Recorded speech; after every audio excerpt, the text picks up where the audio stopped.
വിദേശ രാജ്യങ്ങളിലെ ജയിലുകളിൽ 10,512 ഇന്ത്യക്കാർ കഴിയുന്നതായിട്ടാണ് വിദേശകാര്യ മന്ത്രാലയത്തിന്റെ കണക്കുകൾ സൂചിപ്പിക്കുന്നത്.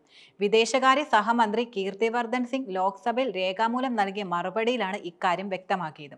വിദേശ ജയിലുകളിൽ വിചാരണ നേരിടുന്നവരുടെയും ശിക്ഷ അനുഭവിക്കുന്നവരുടെയും എണ്ണമെന്ന തലക്കെട്ടിലാണ് റിപ്പോർട്ട് പ്രധാനമായും സമർപ്പിച്ചത്.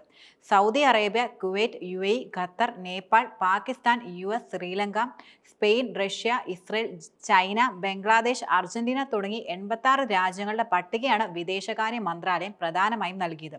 സൗദിയിൽ 2633, UAE-യിൽ 2518, നേപ്പാളിൽ 1317, പാകിസ്ഥാനിൽ 266, ശ്രീലങ്കയിൽ 98 വീതം എന്നിങ്ങനെയാണ് ഇന്ത്യക്കാർ തടവിൽ കഴിയുന്നത്.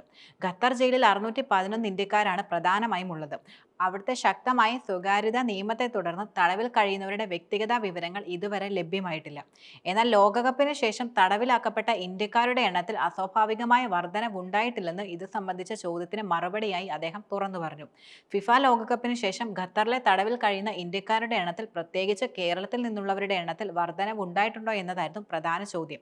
ജയിലുകളിലാണെങ്കിൽ പോലും വിദേശ രാജ്യങ്ങളുള്ള ഇന്ത്യക്കാരുടെ സുരക്ഷിതത്വം, സംരക്ഷണം, ക്ഷേമം എന്നിവയ്ക്ക് സർക്കാർ കൂടുതൽ പരിഗണന ഉറപ്പാക്കുന്നുണ്ടെന്നും മന്ത്രി വെളിപ്പെടുത്തി. പ്രാദേശികമായ നിയമലംഘനങ്ങളിൽ അറസ്റ്റിലാക്കുന്ന സംഭവങ്ങൾ വിവിധ ഇന്ത്യൻ ദൗത്യ സംഘങ്ങൾ സൂക്ഷ്മമായി നിരീക്ഷിക്കുകയും ചെയ്യുന്നുണ്ട്. ഇത്തരം സംഭവങ്ങൾ റിപ്പോർട്ട് ചെയ്താലുടൻ വിദേശ ഓഫീസുകളുമായി ചേർന്ന് നടപടി സ്വീകരിക്കുന്നതായിരിക്കും.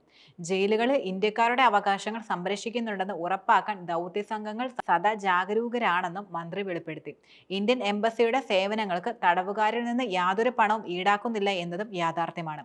സഹായങ്ങൾക്കായി ഇന്ത്യൻ കമ്മ്യൂണിറ്റി വെൽഫെയർ ഫണ്ട് ഏർപ്പെടുത്തുകയും ചെയ്തിട്ടുണ്ട്. തടവുകാർക്കുള്ള നിയമസഹായം, പുറത്താക്കൽ നടപടി നേരിടുന്നവരുടെ യാത്രാരേഖകളും ടിക്കറ്റ് ശരിയാക്കൽ തുടങ്ങിയവയ്ക്കും ICWF ഉപയോഗപ്പെടുത്തുകയും ചെയ്യുന്നുണ്ട്. ശിക്ഷ വിധിക്കപ്പെട്ടവരെ രാജ്യത്തേക്ക് തിരിച്ചെത്തിച്ച് ജയിലിൽ പാർപ്പിക്കാനുള്ള കരാറിന് വിവിധ രാജ്യങ്ങൾ അംഗീകാരം നൽകിയിട്ടുണ്ടെന്ന് മന്ത്രി വ്യക്തമാക്കി.